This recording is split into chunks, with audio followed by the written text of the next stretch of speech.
So I'm going to go ahead and introduce our trainers.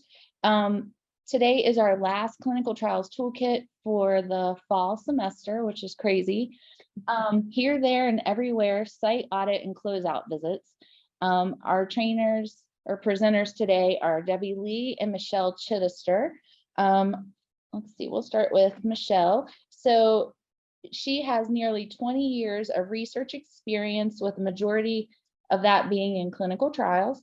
Before joining WVU, she worked for a CRO in regulatory services and site management. She has been with WVCTSI for a little over 5 years. Her first research experience was an undergraduate student at WVU, working with studies involving Alzheimer's disease in athletes who experienced head injury. A fun fact about her: in her spare time, she enjoys painting and drawing pictures and portraits. And then Debbie Lee. Debbie Lee is the training manager for the Clinical Trials Center of Excellence, where she has oversight of the Principal Investigators Academy and training associated with the Center of Excellence. She has over 17 years of experience in the research industry at a contract research organization prior to joining WVU in 2018.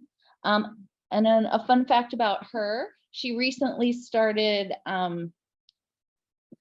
having, well, what do you call it? The float tank therapy? A float tank therapy. It's where you're in a tank by yourself with magnesium, tons of Epsom salt. It's supposed to help your muscles, help reduce stress, things like that. So very cool. So again, just for attendance purposes, if you would please put your name and email in the chat. If you're on a cell phone, if you would, unmute yourself and just let us know, just so I can put your name on my attendance sheet. And then again, we are offering CEs. So if you'd indicate if you'd want CEs or not, that would be great. So with that, I'm going to pass it over to Debbie Lee. Okay, great. All right, so we are going to go ahead and get started. Our objectives today is to understand the purpose of site visits and what needs to be done before, during, and after. To understand why audits are conducted and what an auditor is looking for during their visit. And to understand what activities are required to officially close out a site as well. One of the objectives, me, I always have stuff to say that's not on the slides. The other part that I really am excited about today, we're going to do a case study to look at a monitor report, a fictitious one, so I'm not sharing any HIPAA. So anybody that's QA, don't freak out on the call. But I hope to have some interaction during that part of it. So, all right, so with that, me, I like to start with definitions and purpose because I like to make sure we're all on the same page. So our site monitoring visit, that is the act of overseeing the progress of a clinical trial, right? We want to make sure that monitor wants to come in, make sure that it's being conducted, recorded, and reported in accordance with the protocol. Standard operating procedure, good clinical practice, and the applicable requirements as well. I do have, as always, I have our, well, actually, I made Carrie do it this time, where that can be found in the regulations. So we will provide these slides after the presentation. And this visit usually occurs after the site has maybe completed their regulatory, received IRB approval. And it's really important for a site monitoring visit. It's really for them to actually, I know now with, with how we had COVID, some of them were more virtual, but I think, for them sometimes coming on site and really meeting, the principal investigator. Are they excited about the research? Does their CV really match with what they said, right? I'll be like, yeah, I had 17 years experience. I don't even know what's regulatory, things like that. So just really them, coming in, meeting the staff, seeing the facilities, things like that. So, and Michelle, feel free to jump in if I'm either saying something wrong or if you want to add. So it's kind of nice having a co-presenter today. For site audit, it's a systematic and independent examination of the trial-related activities and documents to determine whether the evaluated trial-related activities were conducted, because we know in past, in the history of clinical trials, that wasn't always true. That the data is recorded, analyzed, and accurately reported. Once again, starting with that protocol. Are there sponsored standard operating procedures? Does your site have their own standard operating procedures? And then, of course, good clinical practice and applicable regulatory requirements as well. Once again, we have the reference there. So, all right, so I want to talk about types of site audits, site visits and audits. So regular site monitoring visits can be broken down into 4 types. You might have a pre-study visit, initiation visit, periodic monitoring visits, and then closeout visits. And I know those words, I feel coming from a CRO world, those were, what we definitely called when the sponsor came in, right? But I also just want to point out, if you're doing a investigator-initiated clinical trial, it's also important to have those types of visits as well. And maybe the pre-study visits is you guys getting together, talking about your communication, things like that. So I feel that those things are still important as well. And I'm sure the QA people would definitely say the monitoring to do that as well. And your different individuals that might be coming to do these types of visits is the FDA. If you're working with a clinical research organization, your IRB, either central and or local, sponsors, and then also with our Center of Excellence here at WVU as well. So there's 3 types of audits. We have routine. They're often performed by the sponsor, IRB, FDA, or internal quality assurance department. And the goal of that audit is to review, inspect, and verify the ethical conduct of human subject research. Once again, looking at the integrity of previously reported data, the adherence to the study protocol, applicable institutional, state, and federal regulations and guidance. The sponsor may contact the FDA to report concerns, which could result in an audit.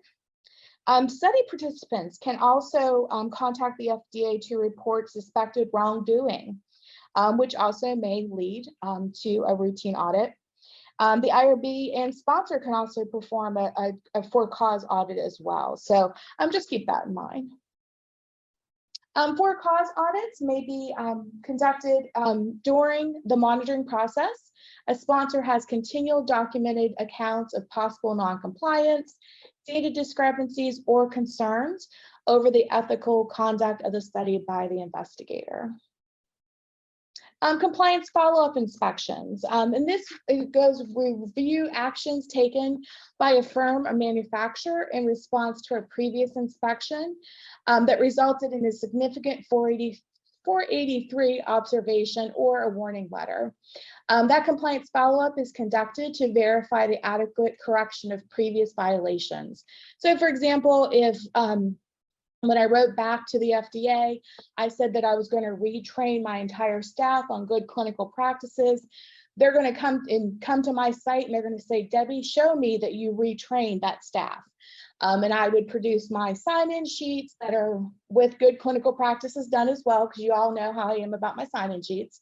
And then show me what you train, the slides that go with that as well. So really they're just coming in to look at that. And I know this is compliance follow-up, but we've also had sponsors do that as well. We had a sponsor, oh Lord, that had come in for like 5 years where I worked at the CRO. And every time we started out with, okay, show me what you did this year. Did you do what you said you're going to do is basically what they're looking at. We did put site closeout visit by itself because it's a little bit unique.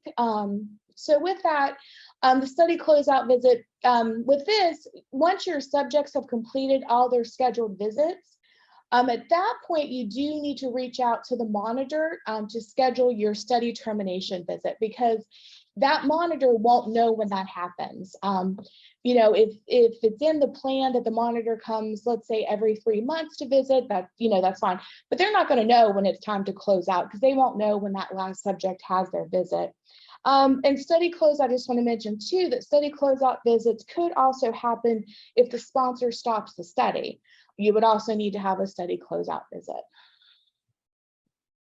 Study or site closeout action items. So some of the action items during the closeout visit may include discuss timelines and strategies for the completion of outstanding case report forms and queries. Your electronic case reports, report forms, excuse me, determine if and when hard copies or electric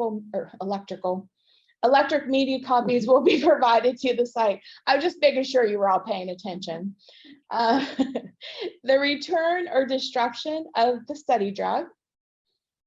Collect outstanding patient data forms and study forms such as screenings and monitoring logs.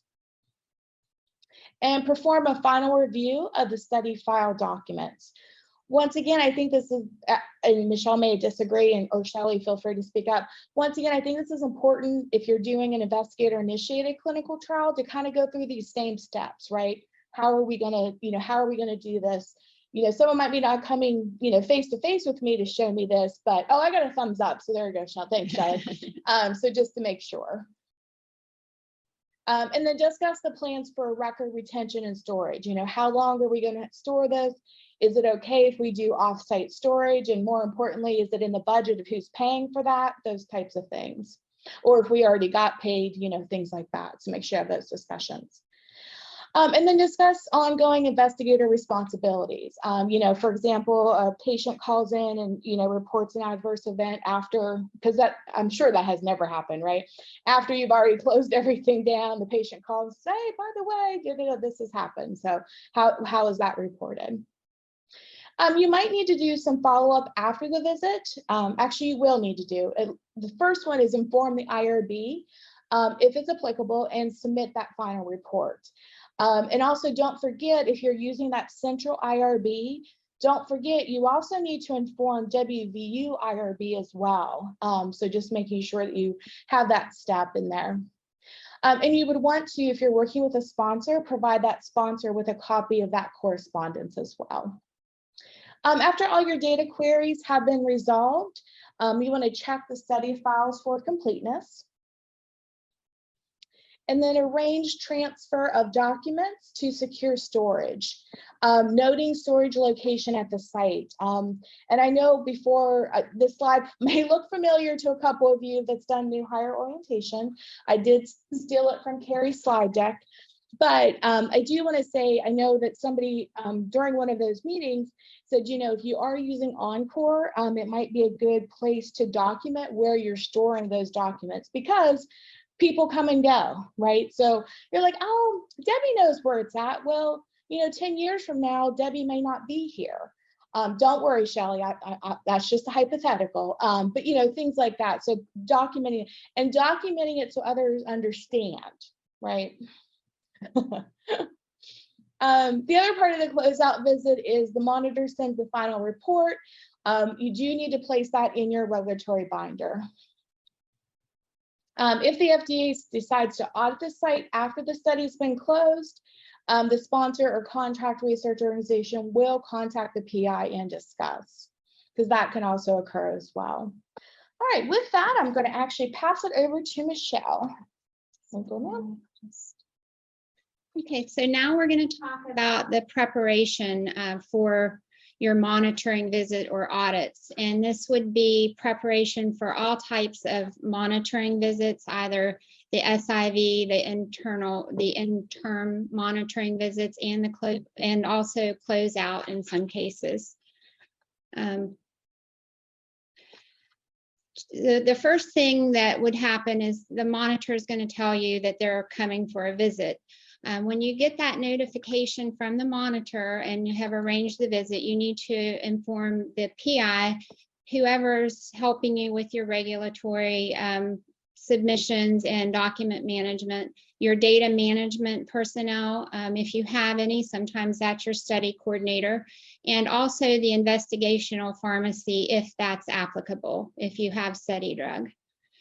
And then the next step would be to ensure that your monitor has access to the internet and all the applications that they would require access for. That would be eReg, the EMR. Some departments use a SharePoint folder, so that folder as well. And then book space for the monitor to work. You want to try to make sure they're in a quiet area where they can have computer access and a place to work while they're there. You want to complete all the necessary case report forms and have them available for review, which may include the diagnostic test and the patient's medical records. And confirm that your SAE forms have been submitted and reviewed and are available for the monitor to review. Sometimes they will ask to look at them.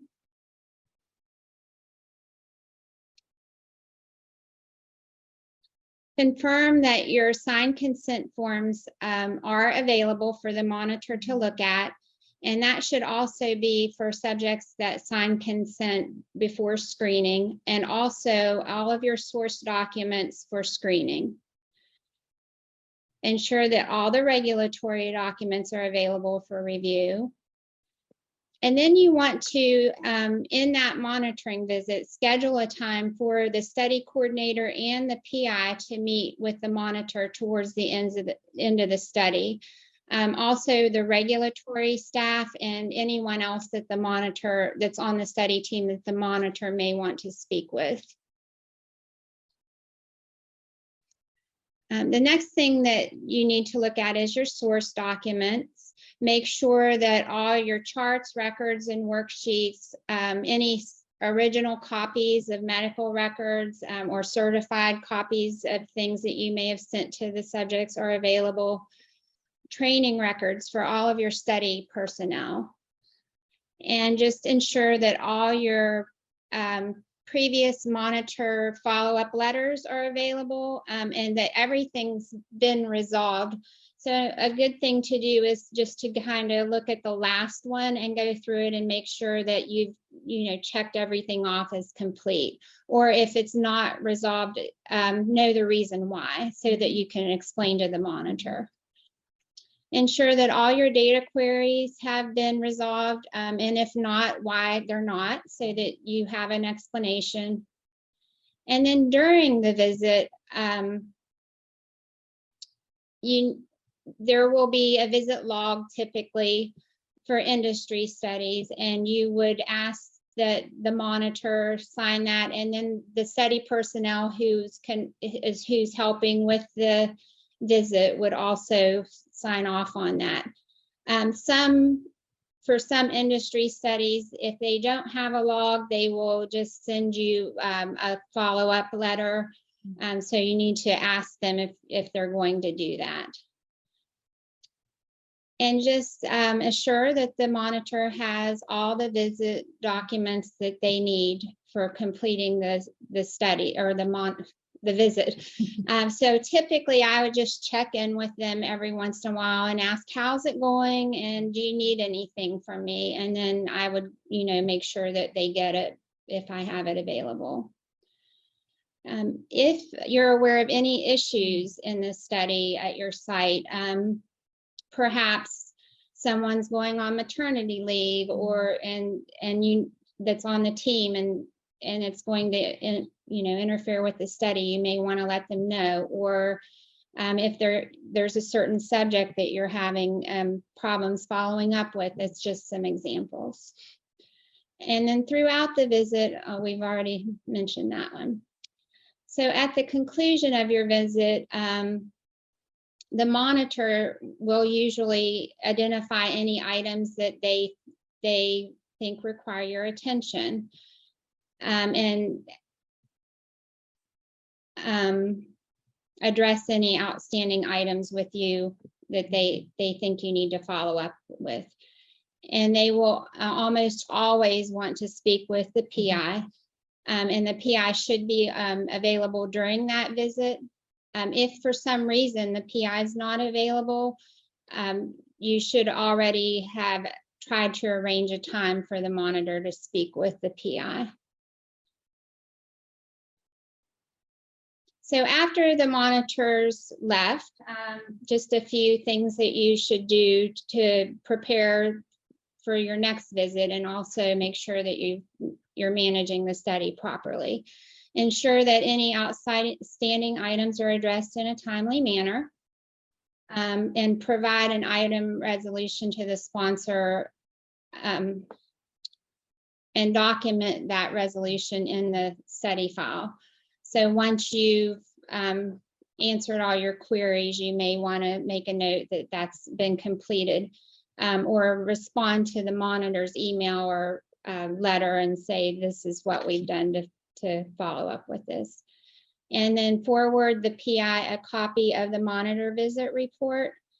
Sometimes the monitor will actually send that report to the PI and the study coordinator. If you have a regulatory person, you should also forward that on to them, because it's important for them to ensure that their part's done, and also that it's filed in the regulatory binder. And now we're going to speak about FDA inspections. So WVU doesn't have a history of having a lot of FDA inspections, but this is important because you just never know. So the purpose of an FDA inspection is to help protect consumers from unsafe products. And there are several types. There's a pre-approval inspection, which occurs after a company submits an application to the FDA to market a new product. And then there are routine inspections of a regulated facility. And the last one is the for-cause inspection, to investigate a specific problem that has come to the FDA's attention. These can occur at any time during the study, but what we found is likely, they're likely to occur prior to the regulatory approval for the product, and sometimes occasionally after regulatory approval of a product, and within 15 years if some kind of safety concern would happen. So just because you've archived your records and think you don't need to look or worry about them again, you know, they could come in and audit.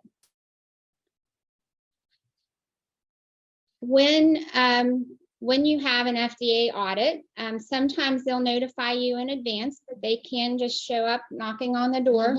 Yep. And so they should have their credentials. And if they're at your front desk, you can ask for them the credentials and a notice of inspection, which is a Form 482, to the PI and any knowledgeable person on this study. You should ask the auditor to sit in a secure area, a conference room, or a quiet area in the office until you can get the people, the PI and other people that you need to help address the audit to come and speak with the auditor. Auditors can also ask to interview site staff directly involved in the trial activities and process.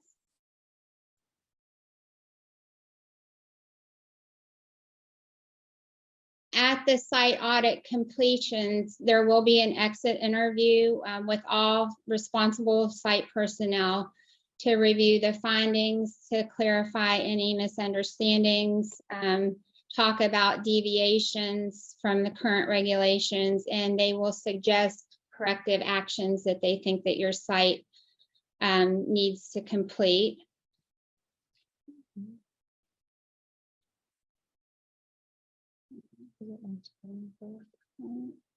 There. And they also may provide a written report or practices to indicate any conditions that they found during the audit, and that is the Form 483, inspectional observations.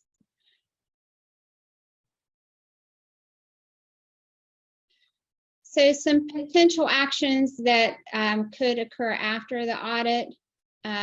You may need a corrective and preventative action or CAPA plan.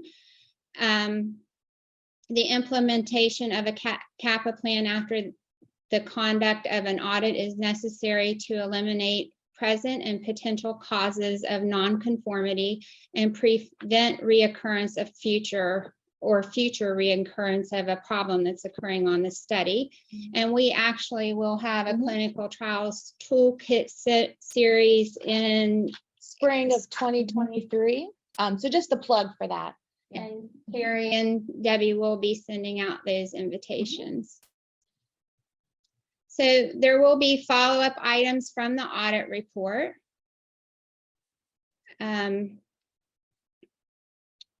So we do have a list of course, to-dos and don'ts to help you in case you would be audited.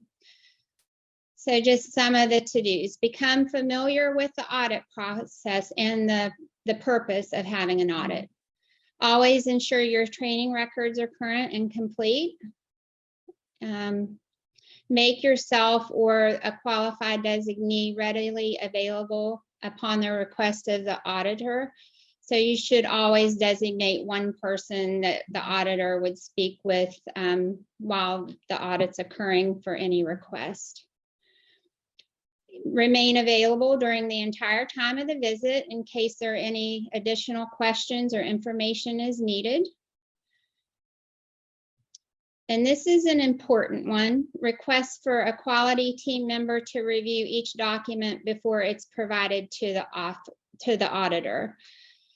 So one suggestion that we do make is that, and it's a good tip, is you make a copy of every document that you're supplying to the auditor after the quality person has reviewed it, and put it in a binder in the order that you provide it to the auditor.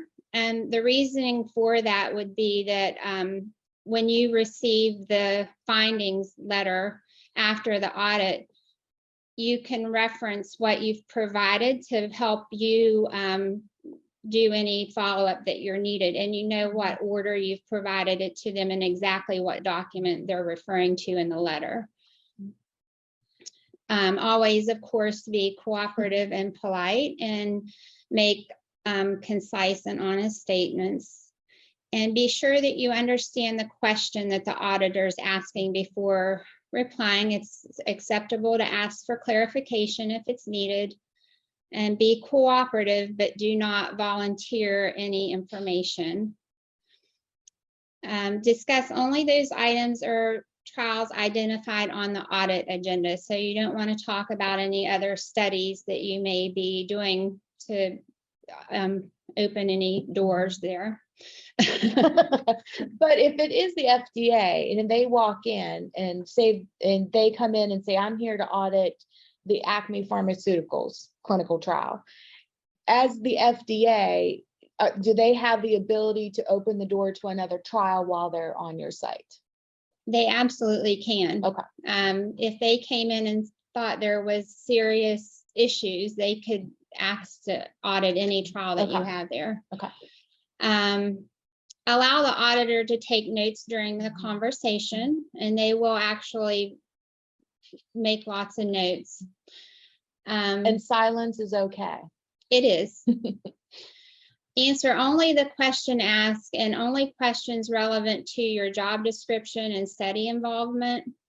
And if you do not know the answer, it's perfectly acceptable to say, you know, I don't know the answer to that. I can check on it and get back to you. Mm-hmm. And that's actually better than guessing and giving them wrong information. Be professional at all times. And that's, you know, no chewing gums and no inappropriate conversations, and no chewing and especially no arguing with the inspector.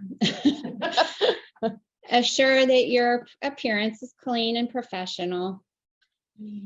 And always keep confidential information filed away in your office neat, so you don't want to leave documents from other studies laying about, or PHI for, you know, another study, or even the one that they're auditing laying on your desk and, you know, for plain sight.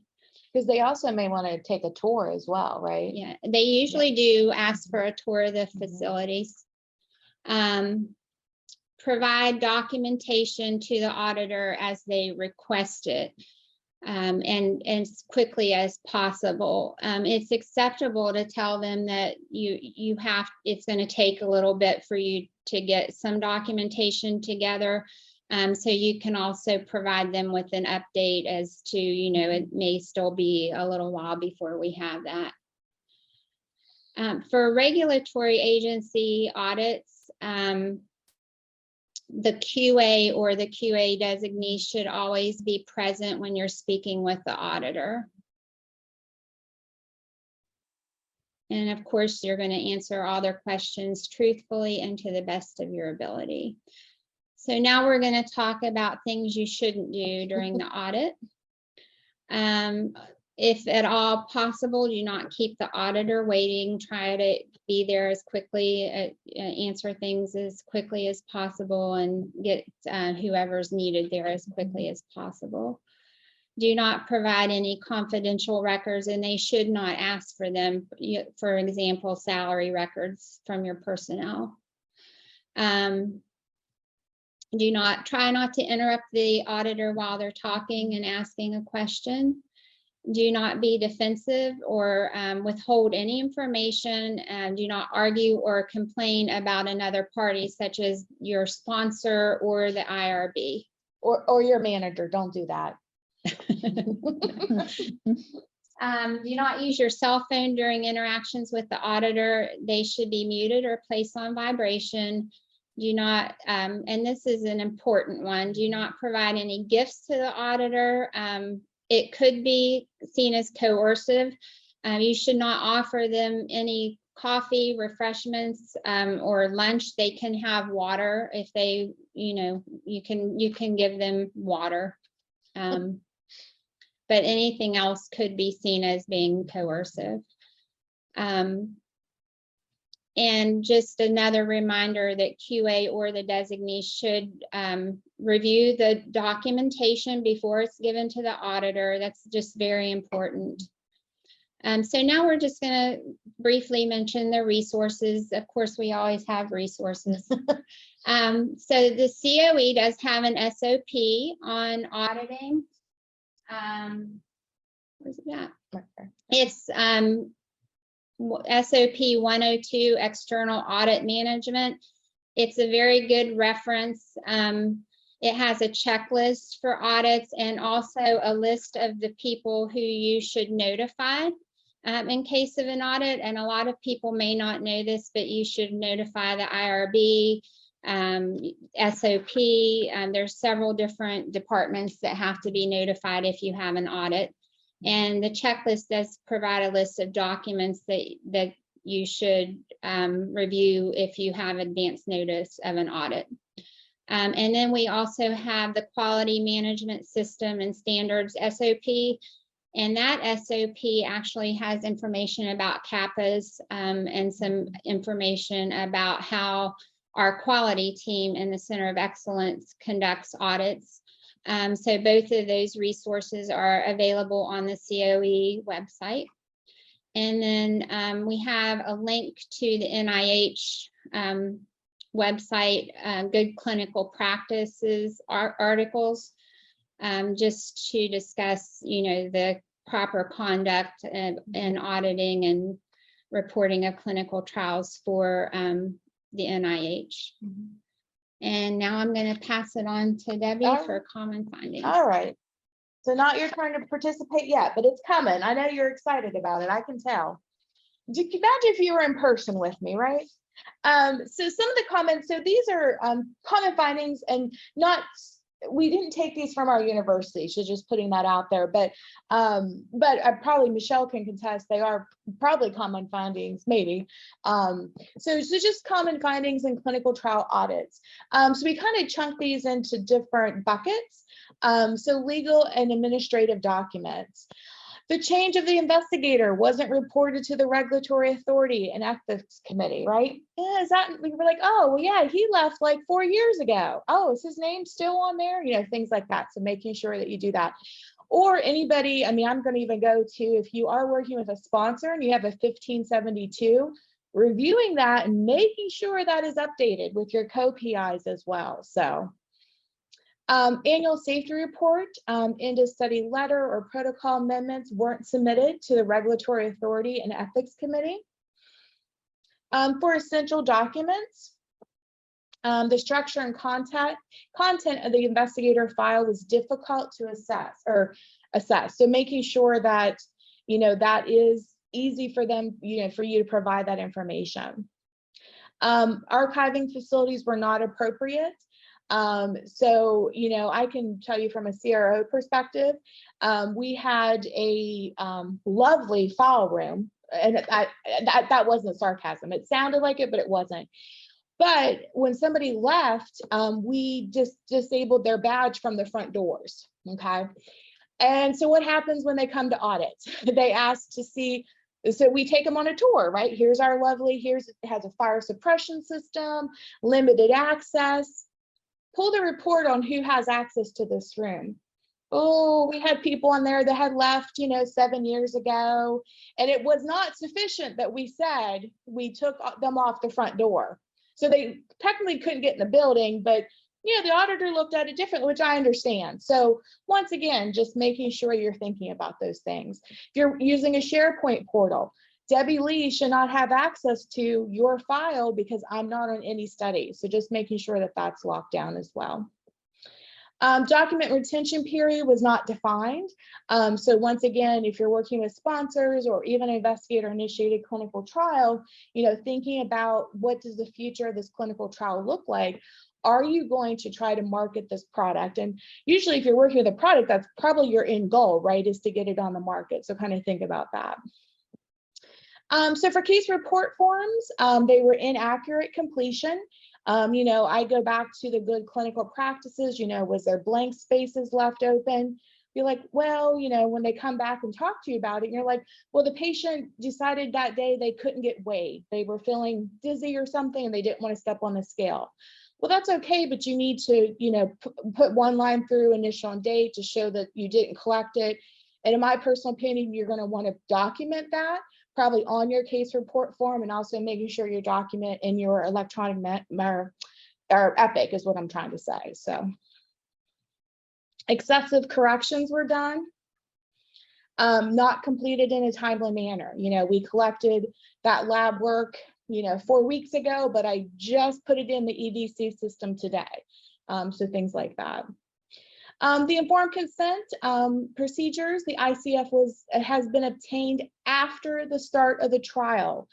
I have actually seen this on an FDA warning letter. So once again, making sure that informed consent is signed before anything regarding the trial is started. The wrong version of the ICF has been signed, right? First of all, and I know we're talking about audits today, and this is very important, but you know, we are all human. We make mistakes, right? I made a mistake this morning, you know, so, you know, things happen, but it's how you correct that going forward. So I'm just going to do another plug here. If you're not currently using Encore, the ICFs are placed in Encore. And I've seen a demo. Once again, I'm not on studies, but the current ICF is right at the top. You know, my other thing is don't print out 50 copies of the current ICF, because guess what? It changed, you know, things like that. Trial staff has dated the ICF on behalf of the patient. I may have went and done research at a different part of WVU and the girl dated it for me. And I was like, oh, I was like, we can't. I was like, could you have another ICF? Because I wouldn't sign it. Now, not all patients are going to be like Debbie Lee, but you know, don't date that on behalf of the patient. A copy of the ICF was not given to the patient. So think about logistics too. You know, are you going to another part of the building because I know I saw Cindy this morning, you know, she was going out to to talk to a patient. You know, she was going to a different location. How are you going to get them a copy? And it doesn't mean that it has to be given right then. You know, can you mail it later? You know, what does that look like? Oh, sorry. Whoop. User error. I can't use the mouse all of a sudden. Source data. The location of the source data document was missing. So thinking about, you know, once again, going back to filing everything appropriately. No record that the patient is participating in a clinical trial. So making sure, you know, they're in Encore, if you're using Encore, that you're updating their information in Epic. So it has that story, it's called storyboard, where they're actually showing that they're a clinical research patient. Their signed ICF should be in there as well. So things like that. Sorry, I can't remember how to scroll. Confirmation of patient eligibility by the investigator was missing. So maybe, to me, it may sound like there was maybe obviously an eligibility checklist, and there was maybe a place for the doctor to sign, but, you know, once again, things happen, I understand that, but, you know, making sure that that does happen if at all possible.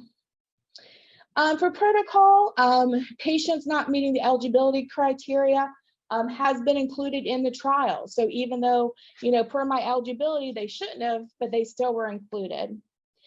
Patient visits are outside the window defined in the protocol. Protocol amendments have been implemented too early or too late. So kind of be thinking about that as well. Organization and personnel. Not all staff included have signed the delegation log, right? Because let's say you started the study 4 months ago, you have new staff members come on and you forgot to have them sign that. So kind of thinking, you know, I'm all about checklists, and I know everyone tells me it's because I came from a CRO, but I live by my checklist. So kind of think, you know, when that new person comes in, what's the first thing they do? You know, trained on protocol, sign the delegation of duties log, things like that. And same thing when they leave as well. So I talk about coming on, but you have to think about when they're leaving too. When Debbie leaves in 10 years, so think about that. The tasks assigned are not in accordance with the actual conduct of the trial. So for example, I should not be taking patients' blood pressure. I am not trained, and I never, no offense, Shelley Welch, I don't want to be trained because I did not get my license last night. So as she pointed out one time to me. So making sure, you know, that meets there. Oh, I think I jumped ahead. Previous experience in clinical trials is not mentioned in their CV as well. So making sure, you know, that you're looking at that and making sure it's noted there. The CV has not been recently updated and signed. You know, I think in one of our SOPs, it's every 2 years that we recommend it being updated and signed. So thinking about that as well.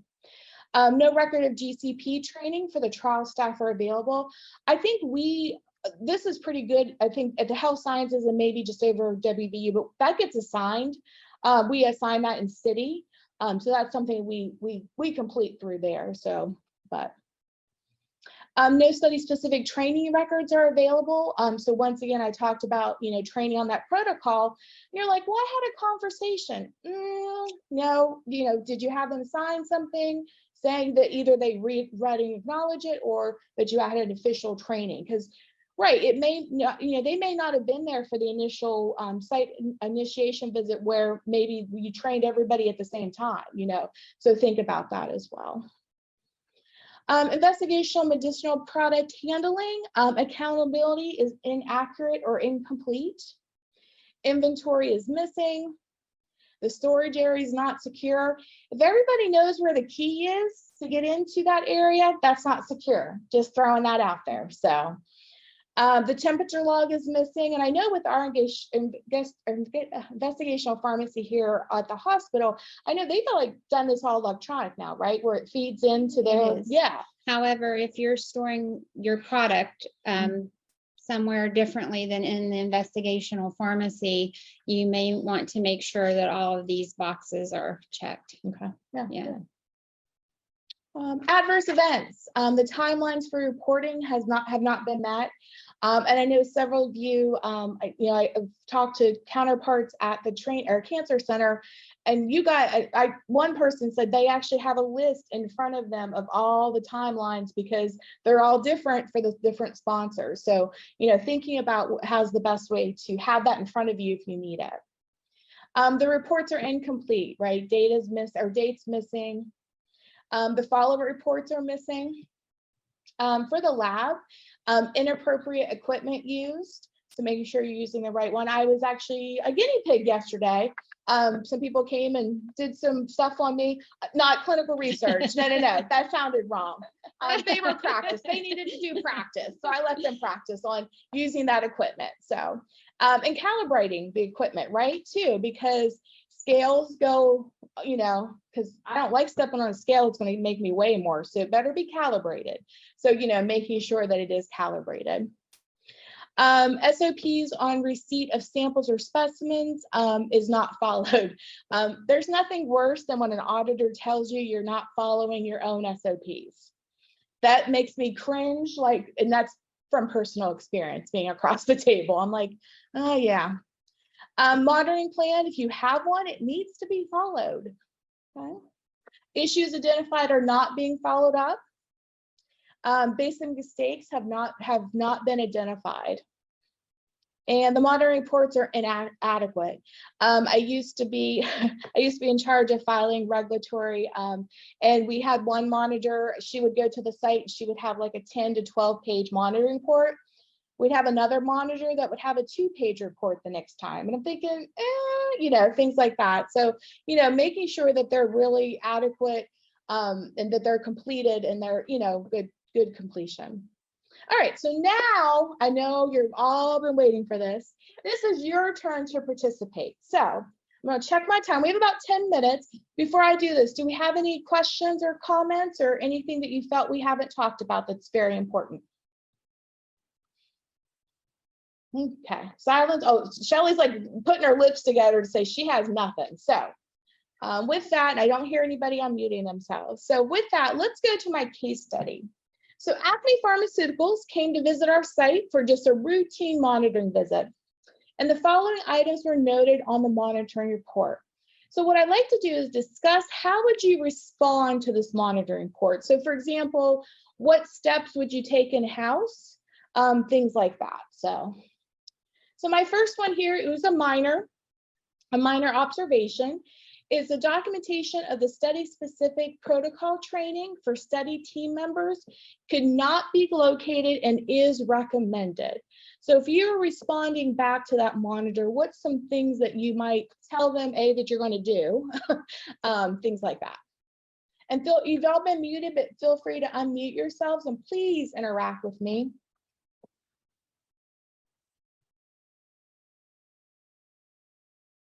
All right, I'm gonna call on Michelle here first since she's in the room with me. The first thing I would do would probably be send out a training log to all the study team members for the most recent protocol and maybe some of the prior ones also, depending on how far back they're looking at. That, yeah, okay. Yeah, probably pull out that current delegation of duties log, right? Making sure, I mean, I know that wasn't noted here, but making sure that maybe is up to date with who's current, so I make sure I get the right sign-offs. Okay. Anybody else have any thoughts on the calls, or would you do anything maybe different than we would? All right, I'm going to the next one, but I might have to call on somebody, just saying. Everyone's like, don't look directly in the camera. Okay. So this is a minor one. Some overwritten was seen throughout the participant files. Some dates were corrected without being dated. Oh, it's making me cringe. A single line should be drawn through any mistakes, and initials and dates should be included. Even if it was being corrected, even if what's being corrected is a date. So what would you might do at your site, and how would you respond to this monitor?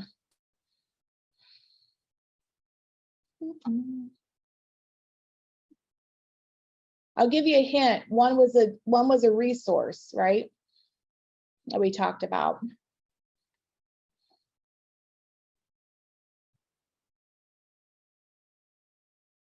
Chad, do you mind if I call on you? Are you able to talk to me? Sure. Thank you. No problem. Give me 1 second. Yeah, absolutely.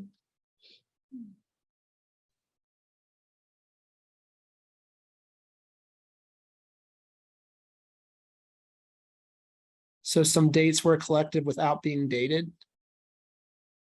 Well, I think the dates, I think there was no, I think they were correcting a date, but they didn't actually initial a date. Like they I did- That first date should be data. Some data were corrected without being dated. Oh, okay, sorry. Sure. I would want to review the data to see, possibly if I could tell which coordinator was involved in it, to begin with. And I like a note to file at times to kind of clarify any mix-ups or when this was done or corrected. Good, okay. So my suggestion would be that all the staff would be retrained on good clinical practices and specifically stressing how to make corrections on documents for the study. I'm sorry. And that training should be documented so that you can show an action was taken to correct these kind of errors. Good. And I would even add on to that as a trainer, because I've had to do this training before. I would also have within that training, yes, let's discuss good clinical practices, but let's also do a kind of like what we're doing right now, a case study, where I actually give you a document and you tell me what's wrong with it, right? And we discuss as a group. I'm not trying to call anybody out, but we talk about it. So. I mean, I even got Carrie in the habit of, one line through an initial and date and everything, right? All right. Oh, sugar. I'm trying to advance the slides on my other computer. Okay, so let's look at this one. Sorry, I'm trying to juggle a couple things on my side. Minor, and this is neither a CV nor a medical license could be located for Dr. John Smith. As he is delegated task, it is expected to have these documents on file according to the ICH E6 guidelines. So who would like to take themselves off mute and talk to me? What's the question, Debbie? Like, what is are you being investigated for this because it wasn't in the file? Correct. So this was the audit report that we received back from the monitor. Okay. So when the monitor was on site, they didn't have the medical license for Dr. John Smith. Yep. So how would you correct that Sorry, yes, sorry. for your monitor? So you could respond to the monitor. Well, I'd probably get them and put them in the file. That's exactly what I would do. And I'd probably also want to, going forward, make sure that we had some process to ensure we had those things on file. Yeah. And then I also question, well, if you couldn't find his, because they may not have looked at everybody's, right? They may have, because you give them the org chart, right? I always knew, I'm like, they're going to pull her training file because I'm missing X, Y, and Z, right? Not on purpose, but life happens. So I would also, and maybe I'm wrong, I would also want to go through and make sure I do really have all the license for all of my staff now, right? So, okay. Well, thank you, Amber, for volunteering. All right, so we'll look at another one here. So give me a second. I'm trying to move. So this is a minor one. During cycle 12, subject 1, and once again, this has all been de-identified, no patient names.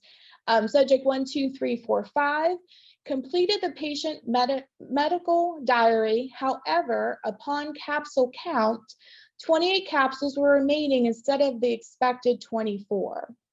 Indicating that the subject missed 4 doses. A deviation was not documented for this discrepancy.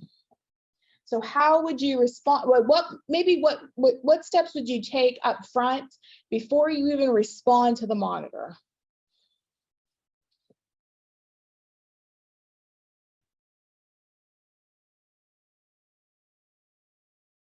I'm going to give you a hint. It starts with training. No, go ahead. No, go ahead. I Whoever- was gonna ask the question because I don't work in clinical trials. I just thought this would be fun. So I came today. But when you're doing these clinical trials, are they always inpatient or are these people at these individual, like in this case, is this individual at home taking their, like doing their own patient medication diary? I'm gonna make the determination that they're at home doing their own diary. They're supposed to take their own pills Okay. at a time that was given to them. Then I think at first I would go to the patient and Mhm. try to figure out like where the mistake happened. Yeah, sometimes depending on how the patient's given, like their bottles of medication, they might have leftovers or there might be some missing for whatever reason, and then a note to file, typically should be noted if there was something like that going on. So I would probably say, check to see if there's first a note to file somewhere Mhm. regarding the discrepancy, or a research note or something like that in Epic. Good, thank you. And then my second thing was, since the deviation was not documented, I would go ahead and document that deviation. And if for some reason it was reportable, I would make sure it was reported to the IRB. So true story, my mom, when she was on her research, she had to take medicine and we went back and she had extra pills. I didn't realize she had extra pills, so we showed up to the thing and the nurse says, well, Miss Lee, why do you have 5 extra pills? We gave you, Mom said, well, I like to sleep in the morning and just getting up to take a pill is ridiculous. So that's why she was missing her pill. It's not that she didn't understand she was supposed to. So I think to Amber's point, going back to the patient, and then Mom had to become a more compliant research patient after that. So, oh Lord, these ones are very large. Okay, I think with that, because we're at 12:57, as always, we have our references here at the end. So once again, we will send these slides out. And this recording will also be placed on YouTube as well. I think, are we okay with it being on YouTube? Okay, it'll be placed on YouTube as well. So if you know of individuals that may not was able to attend today, and they're asking about that, please let us know. Once again, if you haven't already placed your name in the chat box, we would greatly appreciate that for attendance purposes. And also, if anybody that would like continuing education credits, if you just place CE, we will get that form over to you to sign. I will say there is going to be we're asking for a quick turnaround because we have to have it back before Christmas because it's time for invoicing again. So please be very vigilant of receiving that in your email. Go ahead, Carrie has something. I just want to thank you both for presenting. That was really great. And the other thing, I usually by Monday will send you out a survey to ask how today's training went. And on there, we ask you if there's anything that you would like us to present on for Clinical Trials Toolkit series, anything you're interested in or you want to hear about. And then we usually put, if you ask what department you're from or who is suggesting this, that way we can kind of gauge what the topic is around. So we go back to those results every semester, trying to pull out things that you guys are interested in hearing about. So please fill out that survey for us. If you have an idea or something, a topic that you want to hear about that we can possibly present on. So, but with that, thank you guys so much again for presenting, and we will be getting everything out for the spring Clinical Trials Toolkit series in 2023, which is hard to believe. So, Right. have a great weekend, Thank you everyone. guys. Thank you all for joining.